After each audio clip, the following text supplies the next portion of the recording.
Program Coordinator at the Wilkes University Small Business Development Center. I'm so happy that you could join us this afternoon. Before we begin, I would like to thank Ryan Cloutier for partnering with us and sharing his expertise today. Just a quick note to please put yourselves on mute so that we can avoid having any background noise. And also, as we go along, you can type any questions that you might have into the chat box. And there will also be time at the end of the presentation to ask any questions. And now I'll go ahead and turn the program over to Ryan. Thank you. Thank you, Jolene. Well, welcome everyone. I'm so glad you're here today. Let's just make sure we've got technical stuff here. So are you guys able to see my screen? I think we can. Excellent. And just a quick housekeeping, as Jolene had mentioned, if you do have questions, go ahead and pop them in the chat and we will talk at the end about Q&A. So today what we're going to talk about is something that I commonly hear from small businesses, medium businesses, really everybody. And it's, how do I secure my files? You know, what are some of the things that I can do to meet the requirement of keeping my files secure? And this is important for a variety of reasons and a variety of compliance frameworks. Today, we're going to focus a little bit on the CMMC framework. That is the framework that the Department of Defense has kind of said is the minimum standard for any business doing business with the DoD. But before we get into all the details, just a couple quick intro slides. Security Studio is the organization I am the president of, and we are a values-based, mission-focused, vision-driven organization. And so what that means is basically we do things a little bit different. One of the core tenets of our mission is to help serve, is to actually help folks like yourself get better at this. Not by saying, hey, give me money and then I'll give you all the answers, but by doing events like this and actually providing valuable, actionable knowledge. And that is part of our vision for a better and more secure world. For myself, I probably look a lot similar to the picture here. I've been doing this for well over 15 years now. I'm a virtual chief information security officer to a variety of businesses, K-12 school districts, and some higher ed institutions. I am a certified information systems security professional, or CISSP. That just simply means I possess the highest accreditation that one can get in the industry of cybersecurity. Co-host a few podcasts and occasionally post stuff to Twitter. So you can find me there at CloutierSec. So let's just start off with the basics. What is a file? So a file is any media being thumb drives, hard drives, for those of you that are old enough, floppy disks, cloud storage locations, Word files, PDFs, zip files, et cetera, et cetera. A file can also be paper, microfiche. So essentially it is any form of media that contains information. So when we're talking about files and we're talking about file management, we want to remember there's a physical aspect as well as a digital aspect. Digital files are primarily what we're going to focus on today. And a digital file, can be easily duplicated or modified. This is important to understand. So just like when we make a backup of a file, we make a copy of it and move it somewhere else to back it up. One of the ways that our files can be made insecure is by not keeping an eye on who can do that copy or who can do that modifying. Digital files tend to live in multiple locations. So as we think about how we're going to secure these files, one of the very first steps is to figure out all the places that file might be. For example, myself, I have files that are on my local hard drive. I have files that are in my OneDrive. I have files that are in my Google Drive. I have files that are in my Amazon cloud. I have files all over the place. And in order to properly secure those files, I have to make sure that every one of those places that file lives is secured. And the reason this is important to us is that files are what the cyber criminals are locking up and holding for ransom. So when they're ransoming a company, what they're really doing is they're locking up your files and making it so that you can't use them. And in most businesses today, that would cause the business to cease to be able to function.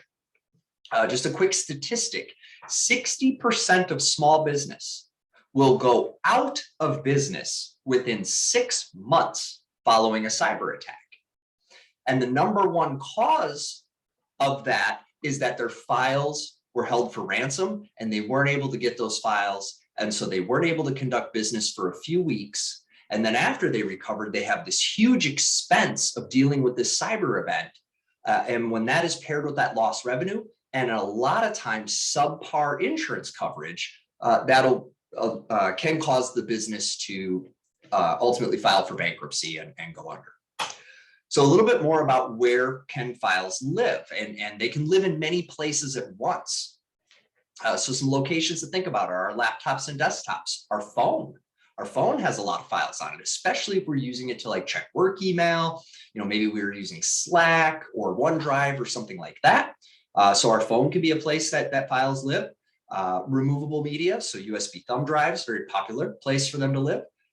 Backup tapes. So for those of you that are still using them, good on you, keep using them. And for those of you that are like, what's a backup tape? It's actually an older type of technology that we used to use to store information. And it's just like a cassette tape. So for those of you born in the 1980s, just like a regular audio cassette tape that stored the data. And we started getting rid of them. And then we realized, hey, they're actually really great at protecting us from allowing us to be able to recover from ransomware. So they're actually coming back in vogue. So if you don't have one, you might want to think about getting one. So let's talk about the life cycle of a file. So every file has a life cycle. And at all of the stages of the life cycle, we need to make sure that we're keeping that file safe and secure. So the very first step of a file's life cycle is its creation or receipt. So, you open up that Word doc, you start writing that document, that Excel file. When you create that, that's that file's creation. Now, if you receive a file from someone else, the life cycle of that file for you begins when you receive that file. And that might have come in as an email attachment. That might have been a link from a website. Maybe it was a Dropbox or a OneDrive, something like that, but you get it. And then there's the period of maintenance and use. So this is, using the file to conduct your business, to run your business. And then, that can go on for, quite a very long time. But at some point, there comes a need to either archive that file. A lot of times archiving is done for legal reasons, sometimes for historical purposes, or we need to destroy that file. And it's amazing to me how many small businesses don't do file destruction. Can actually go to eBay right now. And for very little money, you can buy old used computers from small businesses that those hard drives are full of company data. It's actually a technique that cyber criminals use quite frequently because it's far easier to buy a hard drive from eBay that was not properly cleaned or disposed of than it is to try to hack through your firewall. Thankfully, criminals are somewhat lazy. So, I'm talking about these files and all the places they live. So what is file security? So there's three main tenets to security. And the first is confidentiality, right? We want to protect the private information and keep it private. And that can be done in a variety of ways, but that's what we're trying to do. The other thing we're trying to do with file security is ensure the integrity of that data. And this is especially important if that data is used to make decisions. So for example, healthcare data, if that data was to become, corrupted, and all of a sudden you don't show that medication allergy, or you show a medical condition you don't have, or something like that, that can be very bad. Same thing with banking. If the integrity of the bank ledger or the accounting files become corrupted, that could be a problem. And the other thing that we find is the integrity around like intellectual property and design files and business processes and some of that internal stuff that, again, if it was corrupted, manipulated, or modified, could result in a disruption of business. Lastly, we need files to be available. We have to be able to use them and get to them when we need to. So when we talk about file security, we're really talking about confidentiality, integrity, and availability. So I'll unpack that a little bit here. So File security is achieved by practicing confidentiality, integrity, and availability. So how do we do that? So some methods to do that are encryption. So encrypting the file allows us to make that file unreadable to anyone that does not have the password to open that file. And for those of you that might be listening that aren't necessarily technical, encryption simply means scrambling up the information so that it just doesn't make any sense to anyone anymore. That is the most common method. It is very easy to implement. All of you listening today, if you have a computer that was built in the last 5 years, have an option to encrypt already built into your operating system. In Microsoft's world, it's BitLocker. In Apple's world, I think it's just on by default, but you'd have to double check. I'm not a big Apple user. The other way that we achieve file security is by limiting access. And this is a concept from the world of security that we call least privilege. The idea here is that I only give you the access that you need to be able to do your job. I don't give you any more access than you need, and I don't give you any less access, but really limiting that access. So for example, if I have HR personnel files, I probably want to limit the access of those files only to the manager of that employee or the HR department, those authorized to have those files. I probably don't want everyone in the company having access. Same thing when we think about our accounting details. I don't want the accounts payable database wide open to the whole company. I want that restricted to just those who need it. Another way, and this is very important, is we want to track. We actually need to log and track, who's opened this file and when. And again, if you're using modern cloud products, all of this stuff is in there. You just kind of got to dig around in your settings. So for example, I'll use O365. If you're an Office 365 customer, you can actually go into your settings and then you can look at activity. It will show you who's accessing what, when, and from where. So why that's important is if you notice that, hey, at 2 a.m, somebody in North Korea is trying to access my files and I'm not doing business with anyone in North Korea, excuse me, then that could be an indicator that something's gone wrong. Another way is, again, we want to destroy and delete and get rid of anything old and expired. It's fascinating to me how many times I go in and discover that a company has data on customers they haven't done business with in 10 years, 20 years. Well, if they have a data breach, they still have to deal with that. That's now one more credit report monitoring they have to pay for. That's one more person potentially they're liable for damages to. So really making sure you're limiting how much data you're keeping. And then lastly, it's limiting the sharing. Be very specific. A lot of us have made the mistake, myself included in the early days, of using the share link in like my Google Drive. Well, what I didn't understand at the time is that link was wide open to anyone on the internet.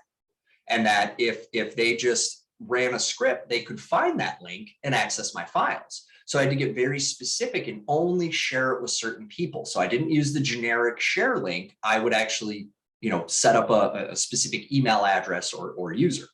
So make sure we're limiting how much we're sharing. That's a very important part. Now, file permissions, and this is how files, how the access to files are controlled. So generically speaking, the file permissions are read, write, execute, and delete. Read is exactly what it sounds like. It allows you to read the file. A lot of us have seen a file that's read only. That would be the read permission. Write is, again, the ability to add to that or modify that file. Execute tends to mean that I have the ability to do things like fire off exe or install a new piece of software or cause a program to run. And then lastly is delete. And that is exactly like what it sounds like. It's the permission to delete or destroy or remove a file. Now, getting a little bit more specific in the world of Windows, file permissions are full control, modify, read and execute, list folder contents, read and write. Based on those generic ones we just talked about, but these are the ones that Windows has, and they've chosen to name them this way. In the world of Linux, it's read, write, execute, and no permission. So again, very common between the operating systems, but there are some slight differences. So you'll need to figure out, what kind of operating system you're running, whether it's Windows, whether it's Mac. But the idea is that you want to restrict the file to only have the permission level that you need for that user for that file. So for example, if I want everyone to read the company policy, but not edit the company policy, I'm probably going to make that file a read-only file. So tools will come in very handy for dealing with all of this. There's a lot for you to manage. There's a lot of places to manage it. So using tools is going to make it easier to keep these files secure. There are files for encrypting that you can, there are encryption tools. There are what we call data loss prevention tools. These are tools that you run inside your network that you set rules on to say, hey, if HR tries emailing all of the W-2 files to some random email address we've never seen before, stop that from happening. Or, we don't email files in the middle of the night. So if anyone tries to email a file at, 2:30 in the morning, stop that from happening. So those tools are called data loss prevention tools. Then you also have a complementary tool to that called a file integrity monitoring tool. And what this tool does is it looks to see if any changes have been made to that file. Has that file, been modified when it shouldn't have been? And this tool will detect that and alert you if that's happened. We also have access control tools. So these are tools that allow us to control who is accessing what file, what level of permission do they have, what can they do with it. And then there's mobile device management. Most of us today are using some type of cell phone, laptop, Chromebook, mobile device. Now, when we use mobile devices in a business setting, we need to be able to recover that device, wipe that device, and manage that device. Phones get lost, phones get stolen. And if that phone has company data on it, sensitive information, could have, customer info, financial info, could have intellectual property, anything like that. We need the ability to remote wipe that device, at least to get the company data off of it. So a best practice is not to allow the mixing of personal and company phones. That's best practice. Reality, that doesn't happen too often. So instead, we use something like a mobile device management tool. Microsoft has some available. There are lots in the market, but we use that tool to help us manage that mobile device. And this isn't about spying on employees or anything like that. So if you do choose to implement this, have a conversation with your staff. Hey, we're not looking at your photos. We're not reading your text messages. This is just so we can wipe out the company email if we need to, should you lose your phone or it becomes stolen. Or in rare cases, if you have a involuntary separation with that employee and you want to make sure they can't cause any trouble. So all of this is leading us into this CMMC. These are specific things within the CMMC we have to do. The CMMC is much broader than just file monitoring, much broader than just file management, but that's a great place to start. So as we talk about where to start, as we get into the CMMC, the very first thing you're going to have to figure out is what's at risk. What is your risk exposure? How exposed are you to the internet? How well have you done security? What are those gaps? What are those areas for improvement?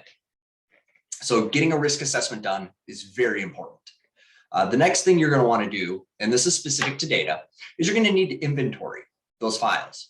What files do I have? Where are they? What's in them? That helps us then to move into our classification phase.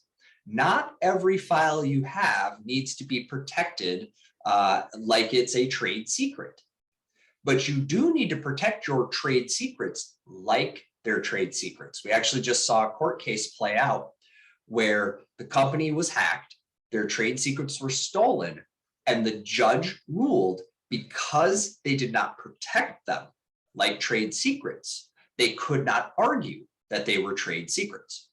And we know that security, does cost money. It's not completely free. So as we go through classification, it's important to think about, is this a trade secret? Is this private? Is this confidential? Is this public? If it's public, how much protection do I really need? But if it's trade secret or if it's private, personal information, I want to protect that pretty good. So once I understand the classification, now I can begin to protect my files because I know what I'm trying to protect, I know where it is, and I know how sensitive and important it is to my business. As I begin to do this, though, I'm going to need to train my staff because my staff is going to experience a change. I may need them to change their process. I may need them to change their behavior.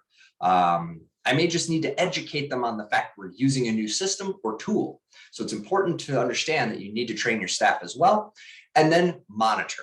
So in the world of security, whether it's file protection, whether it's DDoS, ransomware, whatever security thing you might be doing, it is the monitoring of those users, computers, and systems that allow you to react quicker, to potentially prevent a larger issue from happening. And the better you monitor, generally, the less you will spend over time on security because you're not going to get caught off guard. You're gonna see things early when they're still very manageable. It's the analogy I'll use here is like the doctor, right? If you start getting a small growth on your neck and it's the size of a pea, and you go to the doctor and say, "Hey, what is this?" A lot of times they'll say, "Oh, glad we caught it early. We can do something. It's not very invasive. Maybe we've got medicine or a shot." But if we let the thing grow to the size of a pumpkin, and then we go in, they say, "Ooh, this is going to be expensive. This is going to hurt. There's more risk." Cyber is no different. If you catch it early, it generally can be treated quickly at a lower price point. If you get caught with ransomware and you've done nothing to prepare for it, well, that tends to be the most expensive. So with that, let's dive into the CMMC. And if anyone has any questions, go ahead and throw them up there in the chat. So CMMC, what the heck is this? CMMC stands for Cybersecurity Maturity Model Certification. And essentially it is based on another framework called the CMMI, which was the Capability Maturity Matrix Index. And really what it is it says, on a level of 1 to 5, how mature am I? So for example, at a level 1, everything I do is very reactive. It's ad hoc, it's chaotic. I'm not really planning anything. I do the best I can with what I've got at the moment and I move on to the next thing. And level 5, for example, is very mature. And we'll go through a little bit of that. But basically level 5 says everything I do is planned. Everything, I don't get caught with surprises because everything's documented, planned, managed, standardized. So the DoD decided to adopt this CMMC model for the purposes of getting cohesion and consistency across the defense industrial base. So there's all these manufacturers, maybe even some of you on the call today are working on, with, or as part of the supply chain to the US government or the Department of Defense. And when you look at that, you realize there are thousands upon thousands of companies across this country who provide some type of material support, either directly or indirectly, either as part of a supply chain or as part of a direct contract fulfillment to the Department of Defense and the US government. And trying to manage thousands of different approaches to security, thousands of different ways that it's getting done, very difficult for them to do. So they said, let's create this standard and make everybody follow it. So what is this standard? Well, the CMMC has 17 domains, and there are practices within each domain. And then within that practice, there is a level of compliance that you have to achieve depending on what you're doing for the government. So, if you're at the very end of the supply chain and all you do is maybe provide nuts and bolts, you probably don't have to do much past the level 1. If you're providing the safety mechanism for the nuclear submarine reactor, you probably have to be a level 5. So let's take a look at what that is. So level 1 is your basic cyber hygiene. These are the most foundational things that anyone and everyone should be doing. This is basic password management. This is basic file management, knowing who's on your network, knowing what computers you have, making sure things are patched and updated. That's your basic cyber hygiene. So there's 17 practices within level 1 CMMC certification. And as you can see here, it's performed. So there's no process. It's just, yep, we do that. Now, when we get to level 2, we're talking about intermediate cyber hygiene. You can see it jumps up very quickly from 17 to 55 practices. And 2 of those are documented. So we have at least 2 formal processes. We're now getting to a point where we're documenting what we're doing. We may still be doing some ad hoc stuff. We may still be, kind of chaotic, but we're marching towards getting that documentation in place. Level 3, we consider to be good cyber hygiene. In addition to those 55, you now add 58 more practices and 1 more process. And this is really getting us to managed. And what managed is saying is, I work off those documents. I follow an established process so that I ensure I get consistent results. So for example, at level 3, if I'm to update the firewall, at level 3, I need to first document that I'm going to do that and then submit that change for approval. And then that change has to be approved, and then I can make that change. That same process as a level 1, I just make the change. That same process as a level 5, I go back and I look at how well things went and was there an opportunity for me to improve, do it better, do it different, do it more securely. So as we move to level 4, that's that proactive cyber hygiene. So that's 26 additional practices, 1 additional process. And now I'm actually, starting to think about things. I'm looking at things. I might not be optimizing yet, but I'm reviewing. I'm saying, hey, we've got these documents, we've got these processes, we're managing things, but are we getting the outcomes that we're hoping for? So that's what we're happening at level 4. And we're thinking more about, are there other things, other risks, other areas we need to address? Level 5 adds 15 more practices. Now, I'll be very honest with you. I have yet in my entire career to meet an organization who's at level 5. Level 5 is this dream state. It is nirvana. It is, I am doing all of the right stuff every single day so well and so systematic that I have the luxury of looking for opportunities to optimize and improve on all this great stuff that I'm doing. God's honest truth. No matter who you are, you should be a level 1, even if you don't do business with the DoD. Level 1 is a great place. It's going to keep you safe. It's going to keep your customers safe. It's a great place to be. The majority of small businesses are going to fall between a 1 and a 3.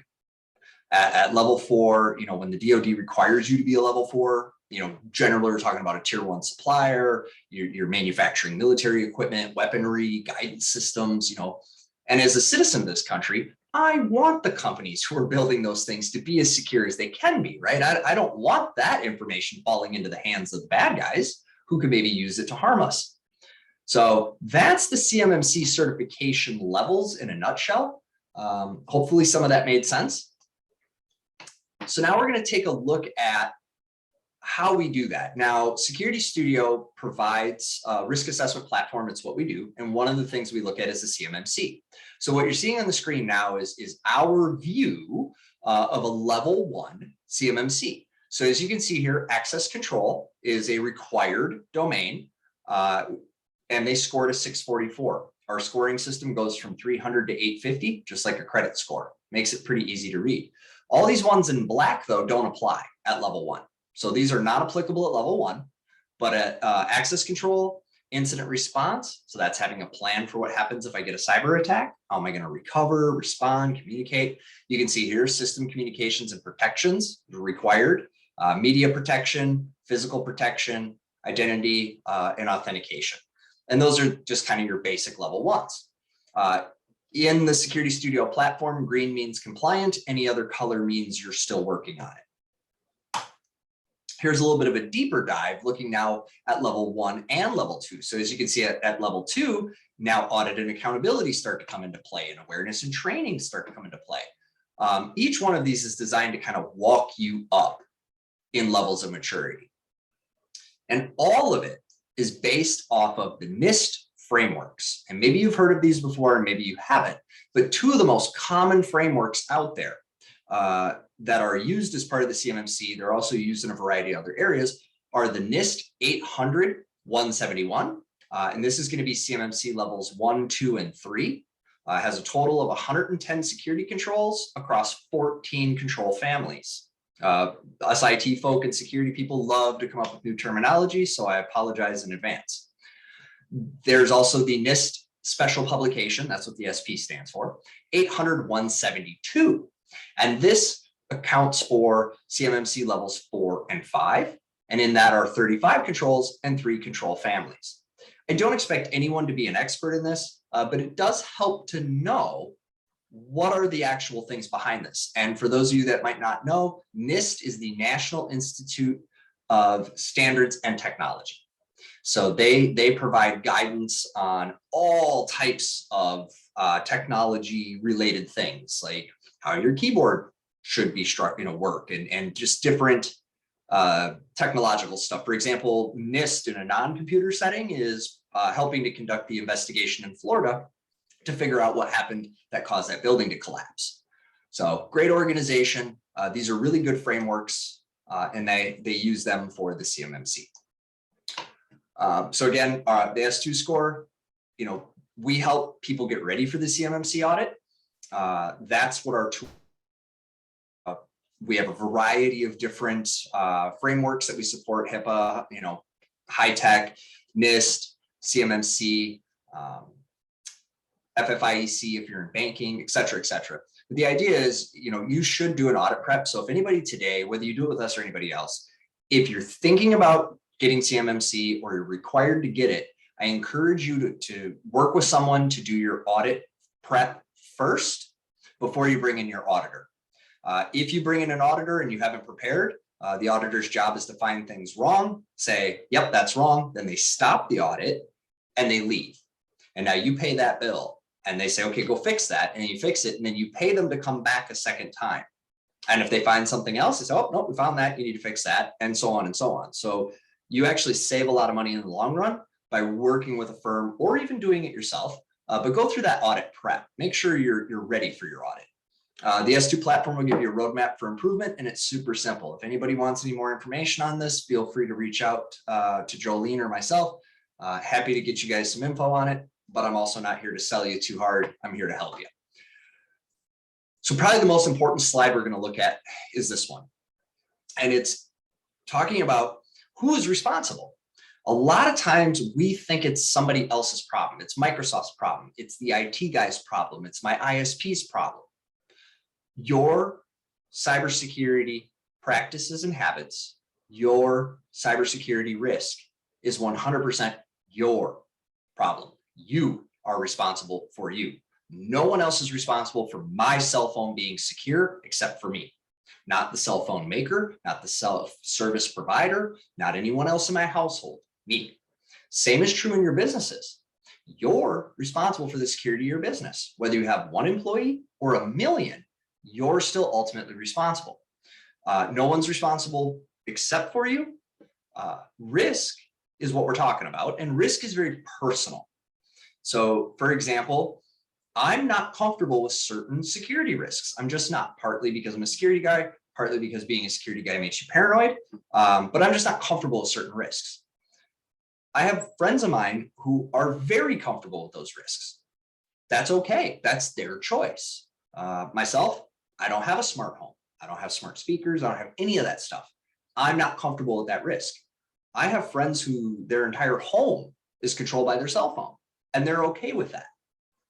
And I've explained to them that I can, open their garage door, from a mile away or whatever, it might be. And they're like, yeah, but I know you, and how many people are like you?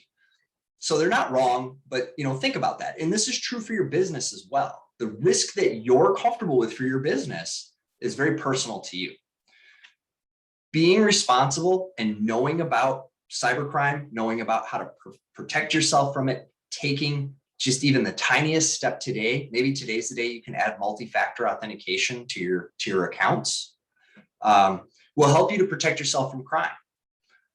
And that's going to become more and more important. And you see this in the news every day, data breach after data breach after data breach. And it's because we as people, as individuals, aren't taking as much responsibility for it as we should.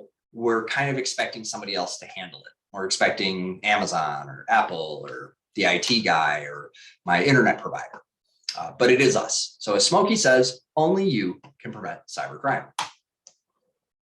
So I've talked a lot about knowing what to do, and I don't know what you know how to do or not do. So one of the things that Security Studio does to help everyone get better at this is we provide a free, completely free, not going to market to you, not going to sell you things. Make up an email, go to 10-minute email, give us a fake email. I don't care. We're not going to use your data. This is for you. But what we do is we allow you to take a quick personal risk assessment and see what your S2 score is. How are you scoring on a scale of 300 to 850? I'm pretty sure you know your credit score. You should also know your security score. And we give you recommendations on what to change or improve if you're interested in that. We also provide free monitoring to you where we will watch the dark net and we will watch for data breaches. And if we see your email show up, we'll let you know. What I tell anyone with children, if you have young children, use this to monitor your kids' emails. The bad guys and the cyber criminals love to hack children. They've been doing it for several years and we're now seeing the results. But if you don't take the necessary steps to protect your child's digital identity, you can find yourself in a situation where it's now time to go to college, get that first apartment, get that first car, and you find out that your kid has $800,000 in outstanding debt for a house they bought in Florida when they were 4. You can actually Google this. I'm not making it up. This stuff happens all the time. So take your S2Me, get your S2 score, and start coming up with a plan. So as promised, I wanted to leave plenty of time for questions. So let's do that. Let's do some Q&A here. Phone for work emails, was that? Yes, okay, so love this. Lucy asks, she says, I use my phone for work emails. And what is the best practice? I'm not using a separate phone for work. Does regular restarting of the phone do anything positive? Absolutely. You should restart myself. I restart my phone at least once a week. I also, check for updates, right? That's most important. Check for updates, see if I've got an update to apply. And this is for the apps I have installed as well as the phone's operating system. And then I do reboot. Rebooting can actually kick a bad guy out. We've stopped cyber attacks by simply rebooting. So that can be very helpful and I do recommend it. It also helps your phone just to run a little bit better and perform. What I do recommend though is if you are using the phone for work email, don't download attachments to your phone. And the reason for this is first part is security. Second part is if there's ever a legal investigation, your personal phone could be called in as evidence in that investigation. And everything on your phone then becomes fair game and could become a matter of public record. So just food for thought. How often? CMMC has to be done annually. So you will, as the government finalizes how it's going to work and finally kind of ratifies it, the expectation will be an annual assessment. So once a year, you'll have to have somebody come and check that you're doing all the right things. They'll sign you off for the year and then they'll come back again next year. And I'm not sure what the recertification requirements are for the auditors yet, but I suspect it'll probably be something like 3 years.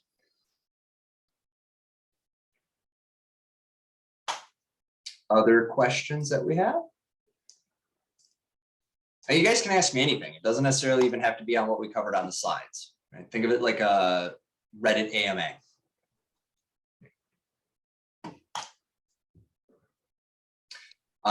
Lucy asked what size companies I work with. I work with companies of all sizes, very small to very, very large, state governments, large multinationals, all the way down to, local small business with less than 2 employees.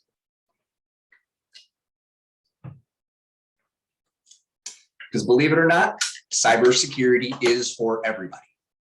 It's a life skill more than it is anything else these days. And frankly, it's very important to business now. Everyone wants to know that you're doing everything that you can do to protect their information. And we are seeing a growing trend of cybersecurity affecting insurance and insurability. We're also seeing a growing trend of cybersecurity practices being a business differentiator. So if I'm looking at a product and competitor A and competitor B seemingly offer me the same product or similar feature, then the very next question becomes, who's doing security better?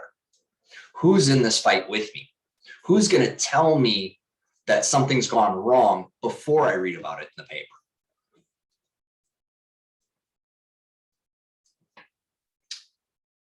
Yes.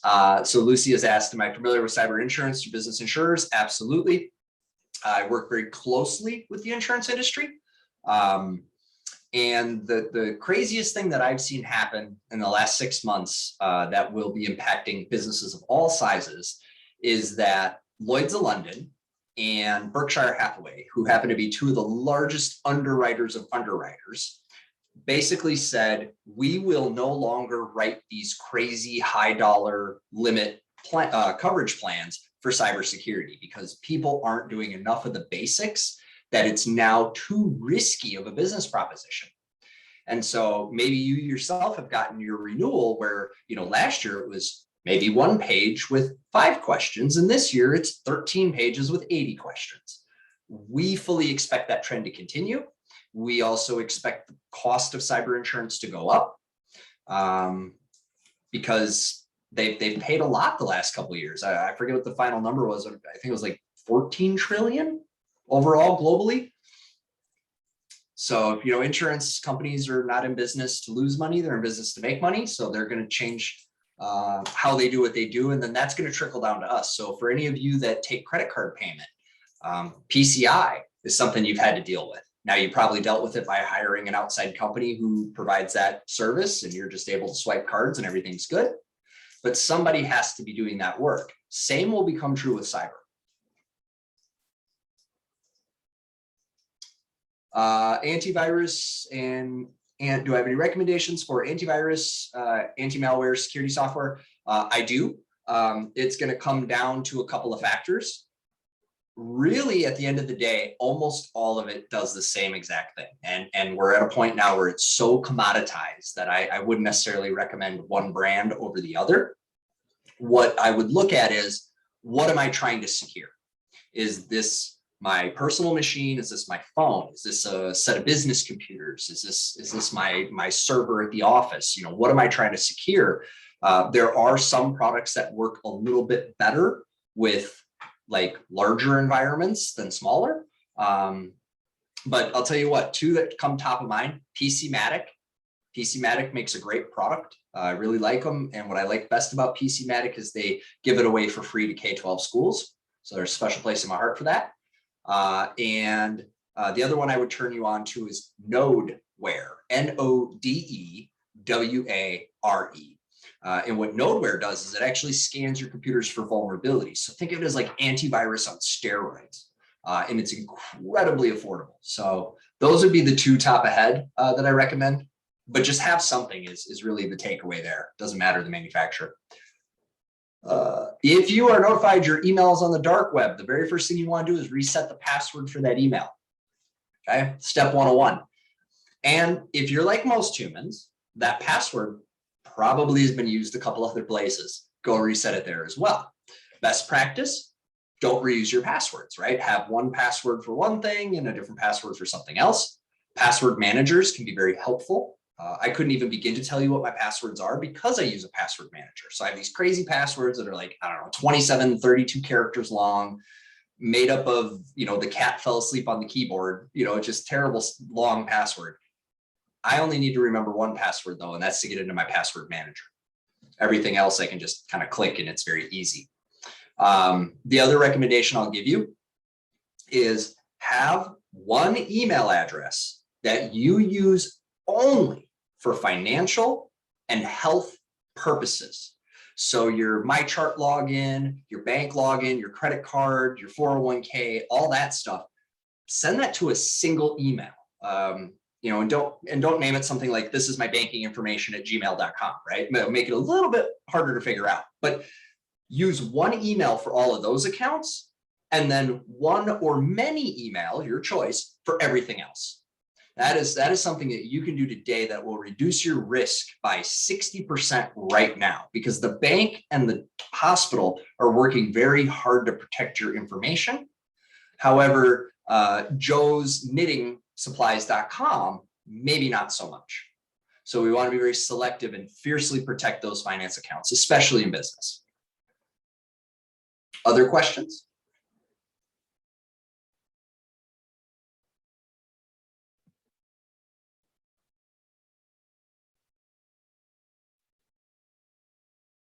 Well, if there aren't any other questions, I'll go ahead and close up today. And I do have a few reminders for those who are attending.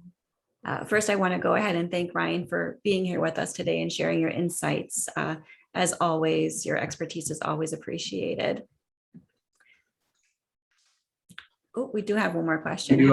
So the question is phone in the dark web. So if you're referring to your phone number, not a lot we can do there, right? Basically, what it is that when companies lose data, they tend to lose whatever you've provided them. So that could be name, birth date, home address. I'm actually going to put a website in the chat here, and it's called Have I Been Pwned? And what this website will do is allow you to look to see if your email has been compromised. And if so, where was it compromised, so that you can then go and make the necessary corrections and update those passwords. Let's see here. Let's make sure I get the web address right. I'll put that in the chat for you. Very important to do. One other thing I'll tell you to do is check your bank statements on a very regular basis. And don't just look for large transactions. One of the things the bad guys are doing now is they're taking, 50 cents to $1 from 100 million people. Well, now I have $100 million, right? So, and most of us, if we're being honest, I don't know that I could tell you within 50 cents or $1 how much money is in my account. So looking for those small transactions can be helpful in catching fraud before it gets out of hand.